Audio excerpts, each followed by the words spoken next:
पश्चिम Bengal TMC और BJP तलारे मांग fight चेदा जे नियदम election रे BJP Sao TMC bye दड़ेला मेनखान Mamata Banerjee नित हो आया मुख्यमंत्री पद आड़ा बाय मेंदा ओना इदिकते ने तो उकील चेद को मेंदा दिलावन आजम लगे को खत्म करने का पूरा सिलेबस बना चुकी हैं और ऐसे मामलों में मुझे लगता है कि ऑनरेबल हाई कोर्ट और सुप्रीम कोर्ट को इंटरवीन करके सुओ मोटो एक्शन लेके इनके ऊपर कार्रवाई करनी चाहिए। और जहां तक रह गई बात संविधान की, तो संविधान का आर्टिकल 153 साफ साफ कहता है कि किसी भी स्टेट में एक हेड ऑफ द स्टेट, एक गार्जियन के तौर पर गवर्नर की नियुक्ति की जाएगी। और अगर गवर्नर को लगेगा कि स्टेट में कुछ भी ऐसा चल रहा है जो संविधान के खिलाफ है, तो वो राष्ट्रपति को पत्र लिख सकते हैं और 356 के तहत राष्ट्रपति उस स्टेट में राष्ट्रपति शासन लगा सकता है। दूसरा तरीका है आर्टिकल 164, जिसमें साफ साफ कहा गया है कि जिस भी राज्य का राज्यपाल उस राज्य के मुख्यमंत्री को जो कि फ्लोर टेस्ट अपना प्रूव करेगा उसको मुख्यमंत्री के तौर पर चुनेगा और मुख्यमंत्री के एड एंड एडवाइस से उस राज्य के तमाम मिनिस्टर को चुना जाएगा जैसा कि मुख्यमंत्री कहेगा।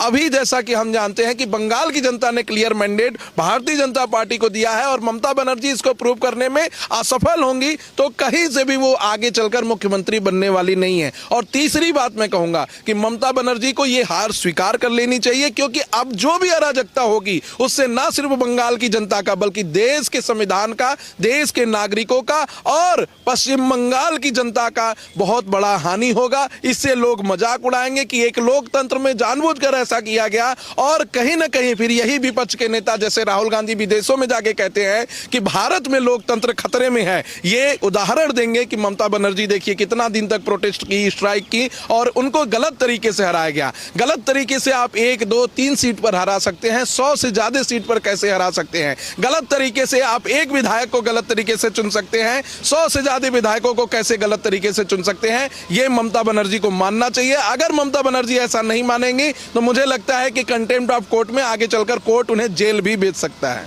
कि एक स्ट्रांग रूम था, स्ट्रांग रूम को कनेक्ट करने के लिए, प्रोटेक्ट करने के लिए 3 लेयर की सुरक्षा लगाई गई थी। बाहर सीआरपीएफ के फोर्स, फिर आरएपीएफ का फोर्स, फिर स्टेट की पुलिस मशीनरी। और ये जो स्ट्रांग रूम थे सारी वीडियोग्राफी के अंतर्गत थी। जो भी चुनाव की काउंटिंग हुई वो भी वीडियोग्राफी के अंतर्गत थी। अगर ममता बनर्जी ये कह रही है कि गलत तरीके से मतदान को गिना गया या किसी की वोटिंग को बढ़ा दिया गया, तो वो ऑनरेबल हाई कोर्ट में इसको चैलेंज कर सकती हैं। और अगर हाई कोर्ट भी उनके खिलाफ जाता है तो बाद में आके ऑनरेबल सुप्रीम कोर्ट में उस ऑर्डर को चैलेंज कर सकती है। लेकिन जैसा कि हम जानते हैं ऑनरेबल सुप्रीम कोर्ट ने SR Bombay versus union of India के केस में बहुत ही क्लियर मैंडेट दे दिया है कि जो विधानसभा के अंदर फ्लोर टेस्ट को प्रूव करेगा वही उस राज्य का मुख्यमंत्री और मुख्यमंत्री के द्वारा चुने गए लोग ही जो मंत्री बनेंगे, कैबिनेट मिनिस्टर बनेंगे, अन्यथा कोई नहीं बनेगा। इस बात को सबको मानना चाहिए। ये सरासर कहीं ना कहीं बंगाल की जनता के साथ धोखेबाजी, पूरे देश के संविधान को खतरे में डालना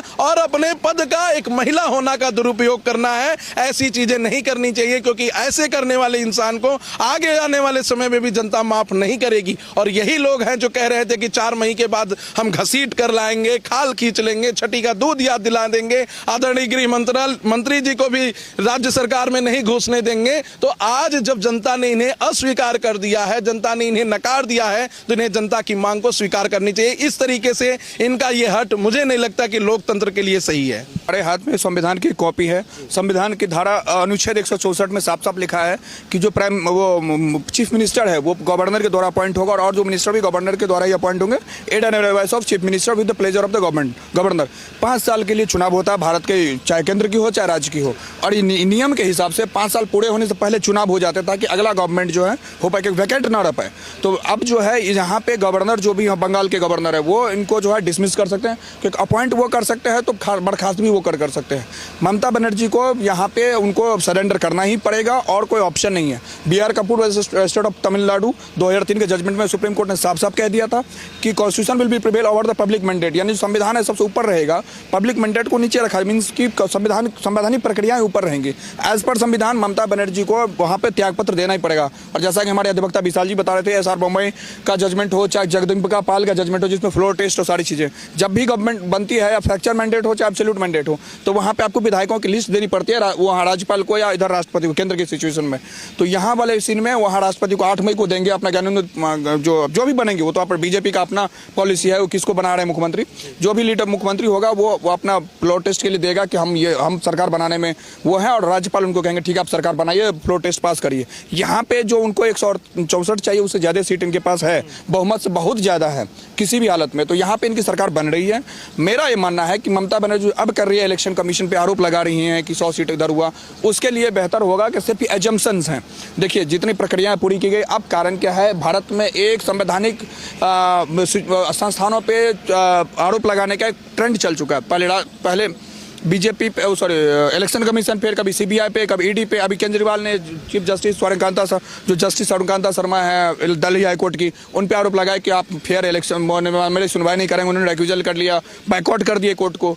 तो मेरा ये मानना है कि ये चीज़ें गलत, अब ये ट्रेंड सेट हो रही है डेमोक्रेसी में, और सब्सटेंशियल प्रूफ नहीं है, सिर्फ एलिगेशंस हैं। अगर आपको कोई प्रूफ देना है, आपको लगता है कि इलेक्शन कमीशन ने किसी तरह की माल फंक्शनिंग की है, मैनिपुलेशन किया है, तो आपके पास 2 ऑप्शंस हैं। आप कोलकाता हाईकोर्ट जाएं, वहाँ आप अपील फाइल करें, इलेक्शन की पिटीशन वहीं पहले सुनी जाएगी, अल्टरनेटिव में भी वहीं है, वहाँ से अगर आप सहमत नहीं होते तो फिर आप ऑनरेबल सुप्रीम कोर्ट आ सकते हैं, लेकिन आपको न्यायालय के प्रोसेस फॉलो करने पड़ेंगे। और उस चीज़ का यहाँ फ्लोर टेस्ट से कोई लेना देना नहीं, वो आप बाद में भी कर सकते हैं। यहाँ गवर्नर के पास 9 मई को एज पर कॉन्स्टिट्यूशन 9 मई को सरकार को, उनको नया सरकार को चुनाव करना, मतलब करना ही पड़ना पड़ेगा, फ्लोर टेस्ट सारी चीज़ें हो जाएंगी। तो जो मुख्यमंत्री जो भी बनेंगे, वो तो बीजेपी का अंदरूनी मामला है किसको बनाते हैं, सरकार वहाँ पर 9 मई को बन रही है, शपथ ग्रहण हो रहा है। ममता बनर्जी सीधे हाथ दे तो ठीक, अदरवाइज इनकी गवर्नमेंट को बर्खास्त किया जाएगा, और गवर्नमेंट को बर्खास्त करने के साथ साथ इन पर और जो कार्रवाई है, ये सारा खेल इसलिए हो रहा है कि इनके द्वारा जो संदेश खाली हो, आर्जिकल मेडिकल कॉलेज हो, आईपैक के मामले हो, शारदा चिट फंड हो, वो खुलेगा। क्योंकि 15 साल से और मैं आपको बता दूं, बंगाल की जनता 2 बार आज़ाद हुई, 1947 अंग्रेजों से, और अभी आज़ाद। जिस तरीके से जश्न लोग मना रहे हैं, अब सोचिए जैसे लग रहा है कि किसी को 15 साल से हमने कैद कर रखा हो, और अंडर द करंट 92% वोटिंग हुई, सब लोग वोट दिए। इतना इतिहास के, भारत के इतिहास में कभी वोटिंग नहीं हुई, इस बार हुई है, और इतना ज़बरदस्त मैंडेट जो कि मिली है, 208 सीट बहुत बड़ी बात होती है, इतने 294 208। तो कहीं ना कहीं मैं मानता हूँ ममता बनर्जी को अपने डर खौफ है, उनको पता है कि अब लंबे समय के लिए हम जेल की यात्रा या कानूनी हम लड़ाई में पड़ने जा रहे हैं, क्योंकि जो बीजेपी की सरकार आएगी, उन्होंने सीधा कह दिया सारे में जांच करवाएंगे, होता ही है, जांच करवानी चाहिए, तो वो जांच होगी, और इसमें अंदर भी ईडी और सीबीआई इन्वॉल्व होगी, और सारा कुछ होगा। तब इनको, इनके और इनका अभिषेक बनर्जी, तो सबसे पहले अभिषेक बनर्जी पे ही जो है मामला चलेगा। आईपैक मामले में भी वही संलिप्त थे, इस मामले में तमाम चीज़ों में, शारदा चिटफंड में डायरेक्ट अभिषेक बनर्जी का वो हाथ है। तो मेरा ये मानना है कि अब चीज़ें होंगी, और इसी को डर से इसको डिरेल करने की टेक्निक ही अपना रही, ये नहीं साबित हो। इनके पास सिर्फ 48 घंटा है, आज 6 तारीख है, 8 मई को इनको इस्तीफा या तो देती हैं, या इनकी गवर्नमेंट को बर्खास्त करके गवर्नर जो है 9 तारीख को नए शपथ ग्रहण के लिए बुला लेंगे, आहूत कर लेंगे। और तो इस मामले में सबसे यही चीज़ है कि इनको बेहतर, मैं यही कॉन्स्टिट्यूशनल लॉयर होने के नाते यही राय दूंगा कि आप जो है अपने सुविधानुसार दे आइए, इससे होगा ये कि आपकी बेइज्जती से आप बचेंगी, देना तो आपको है ही। डर इसी बात का है कि शारदा चिटफंड, संदेश खाली, आईपैक, नवाखाली, तमाम जितने इन्होंने जो पिछले उन्होंने कर्म कर रखे हैं, जो गलत काम कर रखे हों, जितने घोटाले हैं, सब की फाइलें खुलेंगी, और सब में चूंकि मनी का शारदा चिटफंड 24,000 करोड़ का मामला है, तो सारा खुलेगा। इनमें इनके इन्वॉल्वमेंट, अभिषेक बनर्जी का इनका इन्वॉल्वमेंट देखा जाएगा, एक एक चीज़ें चेक होगी, मनी ट्रेल। इनको पता है कि लंबे समय के लिए हम कारावास जाएंगे, तो उस चीज़ से बचने के लिए, वो रेपरकशंस या वो चीज़ हमारे पास ना हो पाए, तो वो बचने के लिए वो अड़ गई हैं। अड़ना नहीं होगा, आपको 48 घंटे का टाइम है। बेहतर यही होगा कि आप हंसते हुए या आराम से मुस्कुराते हुए आप त्याग पत्र दे दिए, इससे पहले कि गवर्नर आपकी सरकार को बर्खास्त करे। और गवर्नर अगर करते हैं तो इसकी रेमेडी ना हाई कोर्ट में है ना सुप्रीम कोर्ट में, दोनों जगह से आपको जो है डांट पड़ेगी, उल्टा आपके वकीलों की फीस जानी है अलग, और नुकसान होगा अलग, एक इमेज खराब होगा। वैसे भी टीएमसी का अब ये जो जिस तरीके से टीएमसी का जो रोल था पिछले 15 साल से, 2021 का चुनाव का अगर वीडियो देखें, पोस्ट वायलेंस जितने हुए, गाँव के गाँव जला दिए गए, बीएसएफ से लेकर सारी चीज़ों को तो परेशान किया गया, लोगों का आर्जिकल मेडिकल में इनके कर्मचारी जो है, वो पता चला कि जो मेन आरोपी था रॉय, वो टीएमसी का कर्मचारी था। संदेश खाली के केस में जो शाहजहां शेख था, वो जो लोकल महिलाओं को उठा लेता था 10-10 दिन के लिए, 5-5 दिन के लिए। तो ये सारी चीजों से जनता उब चुकी है। इस तरीके से जश्न मनाने, इस बात को आजादी कर, वो राहत की सांस ले रहे, आजादी की सांस ले रहे हैं। मैंने क्या, एक वीडियो देख रहा था जिसमें कांग्रेस के मुख्यालय को इन्होंने घेर लिया था टीएमसी वालों ने, बीजेपी की सरकार कांग्रेस वाले ने अपना आजाद कराया। तो इस तरीके से जब आप किसी पर परेशान करके रखेंगे, दबा के रखेंगे और जो आजाद महसूस करेगा, तो इस तरीके से जश्न मनाया जाएगा। और मैं मानता हूं कि कानून का शासन वहां होगा।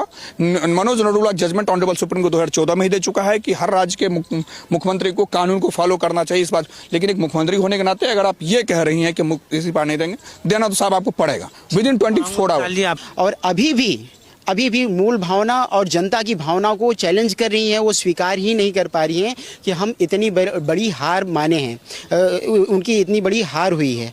और अभी वो इसलिए भी बौखलाहट में है क्योंकि उनकी न जाने कितनी फाइलें खुलेंगी और उसमें उनके ऊपर वो आरोपी साबित होने जा रही हैं। और हो सकता है कहीं न कहीं उनको जेल होगी और ये उस चीज़ को ये बर्दाश्त बिल्कुल भी नहीं कर पा रही हैं। और रही बात, उनको अगर अपनी इज्जत प्यारी है तो उनको ये हार स्वीकार करना होगा, क्योंकि ये एक एग्जाम्पल भी सेट कर रही हैं। ये लोकतंत्र के ऊपर ये कहीं ना कहीं क्वेश्चन मार्क भी लगा रही हैं कि नहीं, मैं नहीं हटूंगी। ये तो वही, ये इंडिया में तो कभी ऐसा हुआ ही नहीं।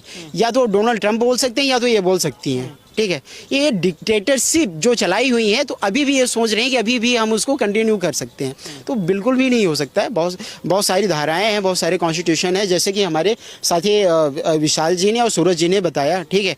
इसको अभी अगर ये ऐसा कुछ भी नहीं करती है तो सुप्रीम कोर्ट स्वयं संज्ञान में लेके कंटेम्प्ट ऑफ कोर्ट भी लगा सकता है।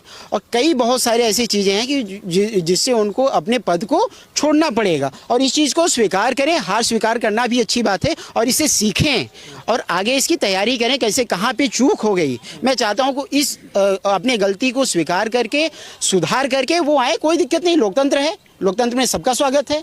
मोदी जी का भी स्वागत है, उनका भी स्वागत है। संवैधानिक तरीके हैं। पहला, under article 164 of the constitution of India governor उन्हें कहे कि फ्लोर टेस्ट आप प्रूव करिए, और अगर वो प्रूव नहीं कर पाती हैं तो दूसरी बार उनको चांस मिलेगा। जिनके पास बहुमत की सरकार है उन्हें फ्लोर टेस्ट प्रूव करने के लिए कहा जाएगा, और वो फ्लोर टेस्ट प्रूव करके नए मुख्यमंत्री का चुनाव करेंगे। दूसरा, अगर ये अराजकता फैलाती हैं, जैसा कि इन्होंने बयान भी दिया था कि 10,000 लोगों को तो मैं आधे घंटे में जुटा लूंगी, तो ऐसे में गवर्नर जो है एक स्टेट का हेड होता है, वो राष्ट्रपति को लेटर लिख सकता है कि इस राज्य में अब राज्य को चलाना मुश्किल हो गया है, आप यहां पर राष्ट्रपति शासन लगाइए। और राष्ट्रपति हो सकता है कि सिर्फ 1 घंटे के लिए ही राष्ट्रपति शासन लगाए, और उसके बाद नए मुख्यमंत्री का चुनाव हो, फ्लोर टेस्ट हो, और नए मुख्यमंत्री जब चार्ज ले लेंगे तब इनका पद ऑलरेडी चला जाएगा। और यही फ्लोर टेस्ट की बात कई सारे अनुच्छेदों में भी की गई है। संविधान के कई सारे संवैधानिक पीठ द्वारा, सर बोम्मई का केस हो, चाहे और भी जितने कपूर हो, BR कपूर का केस हो, उसमें सब में ऑनरेबल सुप्रीम कोर्ट ने डिसाइड भी किया है। तो ये कहीं ना कहीं मैं साफ कर देना चाहता हूं कि अनिश्चित काल के लिए ये नहीं कर सकती, सिर्फ 48 घंटे के लिए अपना हटपन दिखा सकती हैं। उसके बाद संविधान जब अपना टेक कोर्स लेगा तो कहीं ना कहीं इनको मुंह की खानी पड़ेगी। इनको आईना भी दिखा देगा संविधान की, संविधान इस देश का क्या है और क्या हमारे डॉक्टर भीमराव अंबेडकर साहब इस संविधान में छोड़कर गए हैं, जिससे कि राज्यों में एकता भी बनी रहे, केंद्र सरकार के साथ इनका सहयोग भी बना रहे, और अगर जरूरत पड़े तो राष्ट्रपति शासन लगाकर ऐसे राज्य में जहां रखता है वहां की सरकार को हटा भी सके। लेकिन तो मैं इन सभी नेताओं से पूछना चाहता हूं कि 5 राज्यों में इस देश में चुनाव था, 5 राज्यों में से 3 राज्यों में भारतीय जनता पार्टी जीती, 2 में हार गई। केरल में यह स्थिति थी कि 2 से 3 सीटें भी नहीं मिली हैं। तो क्या अगर भारतीय जनता पार्टी को जीतना था तो केरल और तमिलनाडु नहीं जीत लेती? क्या तमिलनाडु में एक ऐसा व्यक्ति जो एक्टर था, जिसने 2 साल पहले अपने पार्टी का रजिस्ट्रेशन कराया, वो इतनी बड़ी मात्रा में जीत जाता? तो कहीं ना कहीं इन लोगों का काम सिर्फ संवैधानिक ढांचों के खिलाफ भारत की जनता में एक ऐसा विश्वास पैदा करना जिससे कि सिर्फ भारतीय जनता पार्टी ही सरकार चला रही है, जिससे कि इस देश में अब कुछ भी नहीं बचा है और लोग जेनजी प्रोटेस्ट करने के लिए आ जाएं। यही सब इन लोगों का काम है और यही लोग बार बार कर रहे हैं। इस तरीके से संवैधानिक ढांचों के ऊपर लोगों के बीच में अविश्वास पैदा करना कहीं से भी सही नहीं है। ये लोकतंत्र के ऊपर खतरा है और ममता बनर्जी संविधान में कालिक पोतने का काम कर रही हैं, चाहे वो खुद आकर सुप्रीम कोर्ट में अपना स्टेटमेंट रजिस्टर करवाने में, चाहे वो इलेक्शन कमीशन के ऊपर आरोप लगाने में, चाहे जय श्री राम बोलने पे मारपीट करने में, चाहे काली माता के प्रोसेसन में पत्थर चलवाने में, चाहे आरजीकर मेडिकल रेप केस के लोगों को बचाने में, ये संविधान को कालिक पोतने का काम है। मेरा बस एक मांग है राहुल गांधी जी से, जो दिन भर संविधान अपने जेब में लेकर चलते हैं, पूरे भारत में यात्रा निकालते हैं संविधान बचाने का, कि एक बयान वो ममता बनर्जी के खिलाफ क्यों नहीं दे रहे हैं। अगर संविधान खतरे में है तो आपको बयान देना चाहिए, अन्यथा अगर आपका ऐसा ही राजनीति रहा कि सिलेक्टिव अप्रोच रहा संविधान को बचाने का, तो आपको जनता कभी लोकसभा में चुनकर नहीं लाएगी।